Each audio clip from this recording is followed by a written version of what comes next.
ಮಧ್ಯಪ್ರಾಚ್ಯ ಯುದ್ಧದ ಬಿಸಿ ರಾಜ್ಯದ ಮೇಲೂ ಪರಿಣಾಮ ಬೀರಿದೆ. ಸಿಲಿಂಡರ್ಗಳ ಗೋದಾಮುಗಳ ಮೇಲೆ ಕಾಕಿ ಹದ್ದಿನ ಕಣ್ಣು. ಗ್ಯಾಸ್ ಸಿಗ್ತಿಲ್ಲ, ಭತ್ತದ ಹೊಟ್ಟೆ. ಬಳ್ಳಾರಿ ಹೋಟೆಲ್ ಮಾಲೀಕರಿಗೆ ಗಟ್ಟಿ. ಆಟೋ ಚಾಲಕರಿಗೆ ಗಾಯದ ಮೇಲೆ ಬಿತ್ತು ಬರೆ. ಆಟೋ ಎಲ್ಪಿಜಿ ದರ ಮತ್ತೆ ಏರಿಕೆ. ಎಲ್ಲವನ್ನು ನೋಡೋಣ ಇವತ್ತಿನ ಕರ್ನಾಟಕ ಟಾಪ್ 20ಯಲ್ಲಿ. ಮಧ್ಯಪ್ರಾಚ್ಯ ಯುದ್ಧದ ಬಿಸಿ ರಾಜ್ಯದ ಮೇಲೂ ಕೂಡ ಪರಿಣಾಮವನ್ನ ಬೀರಿಸಿದೆ. ದೇಶದಲ್ಲಿ ಎಲ್ಪಿಜಿ ಉತ್ಪಾದನೆ 25% ಹೆಚ್ಚಳ ಆಗಿದೆ ಅಂತ ಕೇಂದ್ರ ಸರ್ಕಾರ ಸ್ಪಷ್ಟಪಡಿಸಿದೆ. ಗೃಹ ಬಳಕೆ ಸಿಎನ್ಜಿ ಗ್ಯಾಸ್ಗಳು ಗ್ರಾಹಕರಿಗೆ 100% ಲಭ್ಯ ಇದೆ ಅಂತ ಕೇಂದ್ರ ಸ್ಪಷ್ಟಪಡಿಸಿದೆ. ಡೊಮೆಸ್ಟಿಕ್ ಬುಕಿಂಗ್ನಲ್ಲಿ ಕೆಲವೊಂದು ಸಮಸ್ಯೆ ಆಗಿರೋದ್ರಿಂದ ಸುಳ್ಳು ಸುದ್ದಿ ಹಬ್ಬಿಸಲಾಗ್ತಾ ಇದೆ. ಬುಕಿಂಗ್ ಮಾಡಿದ ಕೇವಲ 2.5 ದಿನಕ್ಕೇನೆ ಗ್ಯಾಸ್ ನೀಡಲಾಗ್ತಿದೆ ಅಂತ ಕೇಂದ್ರ ತಿಳಿಸಿದೆ. ಕಮರ್ಷಿಯಲ್ ಸಿಲಿಂಡರ್ ಸರಬರಾಜಿನಲ್ಲಿ ಕೆಲ ವ್ಯತ್ಯಯ ಉಂಟಾಗ್ತಿದೆ ಅಂತ ಹೇಳಲಾಗಿದೆ. ಆದಷ್ಟು ಬೇಗ ಎಲ್ಲ ಸಮಸ್ಯೆಗಳನ್ನ ಇತ್ಯರ್ಥಪಡಿಸುವ ಬಗ್ಗೆ ನಿರ್ಧಾರ ಮಾಡಲಾಗುತ್ತೆ ಅಂತ ತಿಳಿಸಿದೆ. ಬೆಂಗಳೂರಿನಲ್ಲಿ ಕಮರ್ಷಿಯಲ್ ಸಿಲಿಂಡರ್ಗೆ ಅಭಾವದ ಹಿನ್ನೆಲೆಯಲ್ಲಿ ಡಿಜಿಐಜಿಪಿಯಿಂದ ರಾಜ್ಯದ ಎಲ್ಲಾ ಎಸ್ಪಿಗಳ ಜೊತೆಗೆ ಸಭೆ ನಡೆಸಿದ್ದಾರೆ. ಗ್ಯಾಸ್ ಸಿಲಿಂಡರ್ಗಳ ಗೋದಾಮುಗಳ ಪರಿಶೀಲನೆಗೆ ಸೂಚನೆ ಕೊಡಲಾಗಿದೆ. ಆಯಾ ಠಾಣಾ ವ್ಯಾಪ್ತಿಯ ಗೋದಾಮುಗಳ ತಪಾಸಣೆ ಮಾಡಿ ಇಂದಿನಿಂದಲೇ ಗೋಡೌನ್ಗಳ ಪರಿಶೀಲನೆ ನಡೆಸೋಕೆ ಸೂಚನೆ ಕೊಟ್ಟಿದ್ದಾರೆ.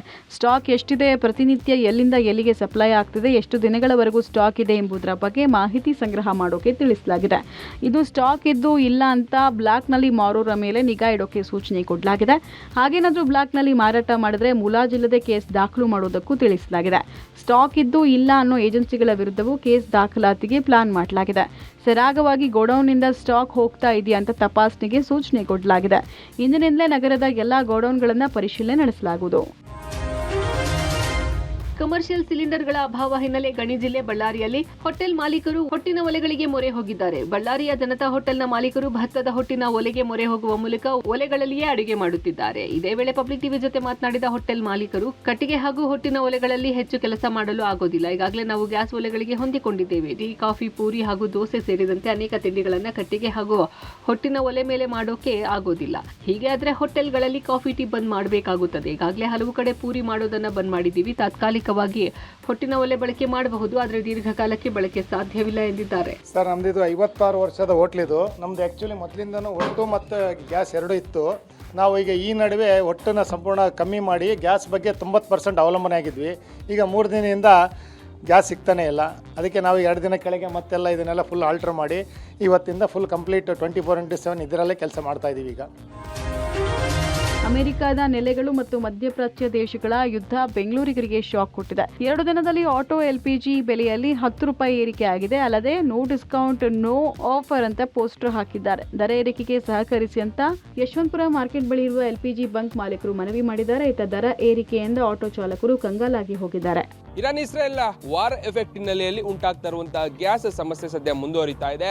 ಆಟೋ ಎಲ್ಪಿಜಿಯಲ್ಲೂ ಕೂಡ ಈಗ ಸಮಸ್ಯೆ ಮುಂದುವರಿತಾ ಇರುವಂತದ್ದು. ನಾನೀಗ ಯಶವಂತಪುರ ಮಾರ್ಕೆಟ್ ನ ವ್ಯಾಪ್ತಿಯಲ್ಲೇ ಇರುವಂತಹ ಒಂದು ಗೋ ಗ್ಯಾಸ್ ಅನ್ನುವಂತಹ ಎಲ್ಪಿಜಿ ಬಂಕ್ ನ ಒಳಭಾಗದಲ್ಲಿದ್ದೇನೆ. ಅವರು ಒಂದು ಬೋರ್ಡ್ ಅನ್ನೇ ಹಾಕ್ಬಿಟ್ಟಿದ್ರೆ, ಒಂದು ಸೂಚನೆಯನ್ನೇ ಕೊಟ್ಟಿದ್ದಾರೆ. ಪ್ರಸ್ತುತ ಇದ್ದ ಪರಿಸ್ಥಿತಿಯ ಪರಿಣಾಮವಾಗಿ ಮಾರುಕಟ್ಟೆಯಲ್ಲಿ ತಾತ್ಕಾಲಿಕವಾಗಿ ಎಲ್ಪಿಜಿ ಕೊರತೆ ಉಂಟಾಗಿದೆ. ಸೊ ಈ ಕಾರಣಕ್ಕಾಗಿ ಒಂದಷ್ಟು ಆಫರ್ ಗಳನ್ನ ಕೂಡ ನೀಡಲಾಗ್ತಾ ಇತ್ತು, ಅದನ್ನ ಕೂಡ ಕ್ಯಾನ್ಸಲ್ ಮಾಡಲಾಗಿದೆ. ಅಷ್ಟೇ ಅಲ್ಲ, ಅದರ ಜೊತೆಗೆ ಏರಿಕೆ ಆಗ್ತಾ ಇರುವಂತಹ ರೇಟ್ ವಿಚಾರಕ್ಕೆ ಸಂಬಂಧಪಟ್ಟಂತೆ ಬರುವಂತಹ ಸಾರ್ವಜನಿಕರು ಅದಕ್ಕೆ ಸರಿಯಾದ ರೀತಿಯಲ್ಲಿ ಸ್ಪಂದನೆಯನ್ನ ಕೊಡಬೇಕು ಅನ್ನುವಂತ ಮಾಹಿತಿಯನ್ನ ಕೂಡ ಕೊಟ್ಟಿದ್ದಾರೆ. ಇದು ಮಾತ್ರ ಅಲ್ಲ, ಪೂರ್ಣ ಪ್ರಮಾಣದಲ್ಲಿ ಲೋಡ್ ಬಾರದ ಹಿನ್ನೆಲೆಯಲ್ಲಿ ಸಿಬ್ಬಂದಿಗಳು ಕೂಡ ಬಹಳ ಸಂಕಷ್ಟವನ್ನು ಎದುರಿಸುವಂತಹ ಪರಿಸ್ಥಿತಿ ನಿರ್ಮಾಣ ಆಗ್ತದೆ.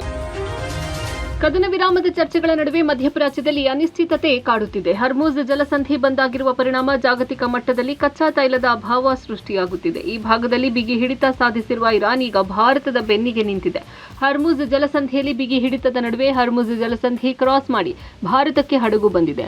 ಲೈಬೀರಿಯನ್ ಧ್ವಜವನ್ನು ಹೊಂದಿರುವ ಟ್ಯಾಂಕರ್ ಶೆನ್ಲಾಂಗ್ ಸೂಯೆಜ್ ಮ್ಯಾಕ್ಸ್ ಹಾರ್ಮುಜ್ ಜಲಸಂಧಿಯನ್ನ ಯಶಸ್ವಿಯಾಗಿ ದಾಟಿ ನಿನ್ನೆ ಮುಂಬೈ ಬಂದರಿನಲ್ಲಿ ಬಂದಿಳಿದಿದೆ. ಯುದ್ಧ ಭುಗಿಲೆದ ನಂತರ ಭಾರತಕ್ಕೆ ಬಂದ ಮೊದಲ ಕಚ್ಚಾ ಸಾಗಣೆ ಇದಾಗಿದ್ದು, ಮಾರ್ಚ್ 1ರಂದು ರಾಸ್ ತನುರಾ ಬಂದರಿನಿಂದ 1,35,335 ಮೆಟ್ರಿಕ್ ಟನ್ ಸೌದಿ ಅರೇಬಿಯನ್ ಕಚ್ಚಾ ತೈಲವನ್ನ ತುಂಬಿದ್ದ ಹಡಗು ಮಾರ್ಚ್ 8ರಂದು ಜಲಸಂಧಿಯ ಮೂಲಕ ಹೊರಟಿತ್ತು ಎನ್ನಲಾಗಿದೆ.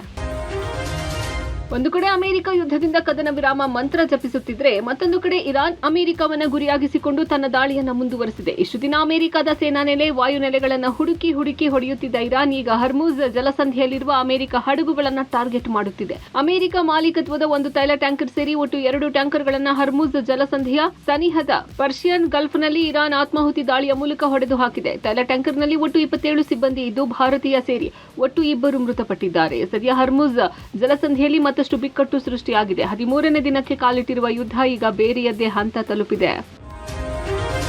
ಇಸ್ರೇಲ್ ಇರಾನ್ ಯುದ್ಧ 13ನೇ ದಿನ ಕಾಲಿಟ್ಟಿದೆ. ಕೊಲ್ಲಿಯಲ್ಲಿ ಸಂಘರ್ಷ ಮುಂದುವರೆದಿದೆ. ಈ ಮಧ್ಯೆ ಗುಜರಾತ್ನ ಪೋರ್ಬಂದರ್ಗೆ ಬರ್ತಾ ಇದ್ದ ಥೈಲ್ಯಾಂಡ್ ಮೂಲದ ಮಯೂರಿ ನಾರಿ ಕಾರ್ಗೋ ಶಿಪ್ ಮೇಲೆ ಒಮನ್ ತೀರದಲ್ಲಿ ಇರಾನ್ ಅಟ್ಯಾಕ್ ಮಾಡಿದೆ. ಇಬ್ಬರು ಭಾರತೀಯರು ಮೃತಪಟ್ಟಿದ್ದು ಮತ್ತೊಬ್ಬರಿಗಾಗಿ ಶೋಧ ನಡೆದಿದೆ. ಹಡಗಲ್ಲಿದ್ದ 20 ಮಂದಿಯನ್ನ ರಕ್ಷಣೆ ಮಾಡಲಾಗಿದೆ. ಮಧ್ಯಪ್ರಾಚ್ಯದಲ್ಲಿ ಯುದ್ಧ ಸನ್ನಿವೇಶ ತೀವ್ರಗೊಳ್ತಾ ಇದ್ದು ಹರ್ಮುಜ್ ಜಲಸಂಧಿಯಲ್ಲಿ ಅಮೆರಿಕದ ಸೇನೆ ಇರಾನ್ನ 16 ಹಡಗುಗಳನ್ನು ನಾಶಪಡಿಸಿರುವುದಾಗಿ ಹೇಳಿಕೊಂಡಿದೆ.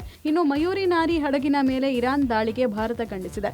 ಹಡಗಿನಿಂದ ದಟ್ಟ ಕಪ್ಪು ಹೊಗೆ ಬರ್ತಾ ಇರೋ ಫೋಟೋ ನೌಕಾಪಡೆ ಬಿಡುಗಡೆ ಮಾಡಿದೆ. ಹಡಗಲಿದ್ದ 23 ಜನರ ಪೈಕಿ 20 ಜನರನ್ನ ರಕ್ಷಿಸಲಾಗಿದೆ ಅಂತ ತಿಳಿದು ಬಂದಿದೆ.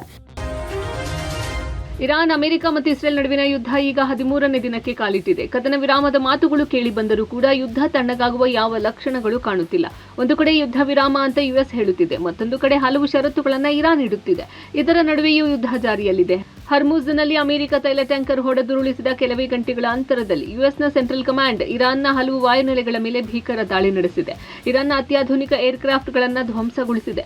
ಅಮೆರಿಕ ನಡೆಸಿದ ದಾಳಿಯಲ್ಲಿ ಇರಾನ್ನ C-130 ಹರ್ಕ್ಯುಲಸ್ ಮತ್ತು IL-76 ವಿಮಾನಗಳು ಧ್ವಂಸಗೊಂಡಿವೆ. ಸೇನಾ ನೆಲೆಯ ರನ್ವೇಯಲ್ಲಿ ನಿಂತಿದ್ದ ಹಲವು ವಿಮಾನಗಳ ಮೇಲೆ ಯುಎಸ್ ಪಡೆ ದಾಳಿ ನಡೆಸಿದ್ದು ಅತ್ಯಾಧುನಿಕ ಏರ್ಕ್ರಾಫ್ಟ್ಗಳನ್ನು ಪುಡಿ ಪುಡಿ ಮಾಡಿವೆ.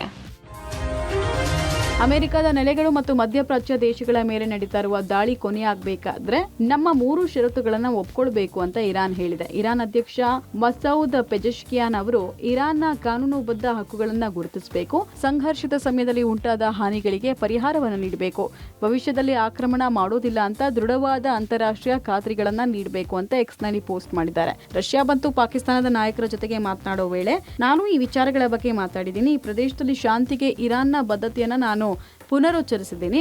ಜಿಯೋನಿಸ್ಟ್ ಆಡಳಿತ ಮತ್ತು ಅಮೆರಿಕ ಹೊತ್ತಿಸಿದ ಯುದ್ಧವನ್ನ ಕೊನೆಗೊಳಿಸೋಕೆ ಇರುವ ಏಕೈಕ ಮಾರ್ಗ ಇದು ಅಂತ ಅಂದಿದ್ದಾರೆ. ಈ ಹಿಂದೆ ಡೊನಾಲ್ಡ್ ಟ್ರಂಪ್ ಇರಾನ್ ಬೇಷರತ್ತಾಗಿ ಶರಣಾಗಬೇಕು ಅಂತ ಬೇಡಿಕೆ ಇಟ್ಟಿದ್ರು. ಈ ಬೇಡಿಕೆಗೆ ಪ್ರತಿಕ್ರಿಯೆ ಕೊಟ್ಟ ಮಸೌದ್ ಪೆಜೆಶ್ಕಿಯನ್ ಅದು ಅಮೆರಿಕವನ್ನ ಸಮಾಧಿಗೆ ಕೊಂಡೊಯ್ಯಬೇಕಾದ ಕನಸು ಅಂತ ತಿರುಗೇಟು ಕೊಟ್ರು.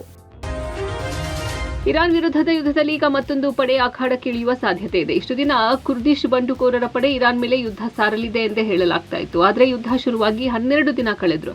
ಕುರ್ದಿಶ್ ಬಂಡುಕೋರರ ಪಡೆ ಈ ಬಗ್ಗೆ ಚಕಾರವೆತ್ತಿರಲಿಲ್ಲ. ಈಗ ಇರಾನ್ ಮೇಲೆ ಯುದ್ಧ ಮಾಡಲು ನಾವು ಶಪಥ ತೊಟ್ಟಿದ್ದೇವೆ ಎಂದು ಬಂಡುಕೋರರು ಹೇಳುತ್ತಿದ್ದಾರೆ. ಇತ್ತೀಚೆಗೆ ಇರಾಕ್ನ ಕುರ್ದಿಸ್ತಾನ್ ಮೇಲೆ ಡ್ರೋನ್ ದಾಳಿ ನಡೆಸಿದ ಇರಾನ್ ಪಡೆ ಕುರ್ದಿಶ್ ಸೇನೆಯನ್ನ ಕೆಣಕಿತ್ತು. ಈ ಬಗ್ಗೆ ಮಾತನಾಡಿರುವ ಕುರ್ದಿಶ್ ಬಂಡುಕೋರ ತಂಡದ ನಾಯಕರು ಸರಿಯಾದ ಸಮಯಕ್ಕೆ ಕಾಯುತ್ತಿದ್ದೇವೆ, ಆ ಸಮಯ ಬಂದಾಗ ಇರಾನ್ಗೆ ತೆರಳಿ ದೇಶದ ನಾಯಕತ್ವದ ವಿಚಾರವಾಗಿ ಹೋರಾಟ ಮಾಡುತ್ತೇವೆ ಎಂದು ಹೇಳಿದ್ದಾರೆ. ಇದು ಇರಾನ್ಗೆ ಮತ್ತೊಂದು ತಲೆನೋವು ತಂದೊಡ್ಡುವಂತಿದೆ.